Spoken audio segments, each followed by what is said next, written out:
Pulau Socotra adalah salah satu pulau paling aneh dan misterius di dunia. Pulau ini terletak di Samudra Hindia sekitar 380 km sebelah selatan Jazirah Arab dan 80 km sebelah timur Tanduk Afrika. Pulau ini memiliki keanekaragaman hayati yang luar biasa dengan banyak spesies tumbuhan dan hewan endemik yang tidak ditemukan di tempat lain. Beberapa masih belum ditemukan, tapi yang lainnya sudah berhasil digali. Sebagai contohnya adalah pohon darah naga. Pohon darah naga mempunyai bentuk seperti payung yang terbalik. Ketika dikupas kulitnya, pohon ini akan mengeluarkan getah yang tampak seperti darah, yang sering digunakan manusia sebagai pewarna, pengawet, serta dipercaya sebagai obat untuk luka, bisul, serta gigitan serangga.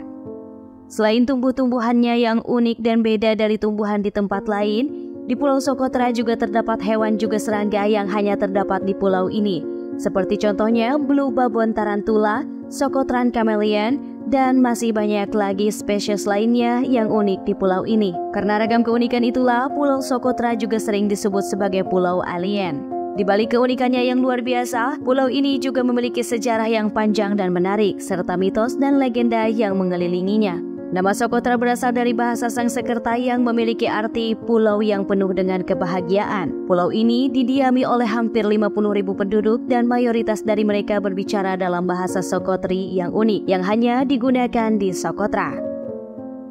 Penduduk asli di pulau ini terutama berasal dari keturunan Arab Selatan, sementara ada juga sejumlah penduduk asli dari Somalia dan juga India. Beberapa garis keturunan perempuan yang ada di pulau ini tidak dapat ditemukan di tempat lain di dunia. Pada sekitar abad ke-10, Abu Muhammad Al-Hasan Al-Hamdani, seorang ahli geografi Arab, mengamati bahwa mayoritas penduduk Socotra pada zaman itu adalah penganut agama Kristen, dan mereka sering melibatkan diri dalam praktik sihir kuno. Pada tahun 1511, pulau ini dikuasai oleh Kesultanan Mahra yang berpusat di Kis, di pantai timur Yaman. Kesultanan ini memeluk agama Islam Sunni dan berhubungan baik dengan Kesultanan Ayyubiyah di Mesir. Pada abad ke-16 Masehi, pulau ini menjadi sasaran invasi dari Portugis yang ingin menguasai jalur perdagangan di Samudra Hindia.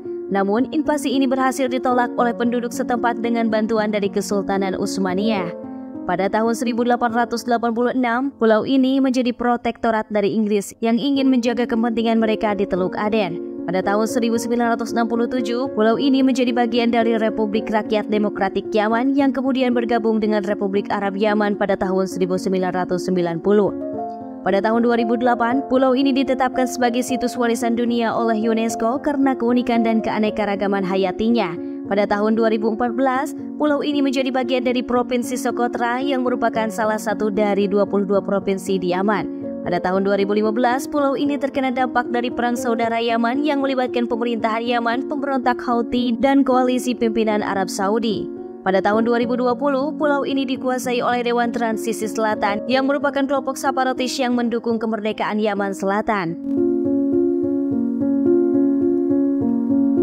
Pulau Socotra tidak hanya terkenal karena keindahan dan keajaibannya, tetapi juga karena salah satu mitosnya yang paling populer, yaitu bahwa pulau ini adalah tempat bersemayamnya Dajjal, yaitu sosok yang dianggap sebagai musuh utama umat Islam di akhir zaman.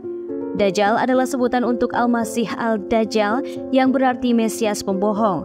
Dajjal digambarkan sebagai sosok yang memiliki satu mata buta, bertubuh besar, berambut keriting, dan memiliki tulisan kafir di antara kedua matanya. Dajjal akan muncul di akhir zaman dan menyesatkan banyak orang dengan berbagai mukjizat palsunya. Dajjal akan mengaku sebagai Tuhan dan memerintahkan orang untuk menyembahnya. Dajjal akan membunuh siapa saja yang menentangnya dan menganiaya umat Islam. Menurut beberapa hadis, Dajjal akan muncul dari arah timur, yaitu dari Khurasan, Iran atau Yaman.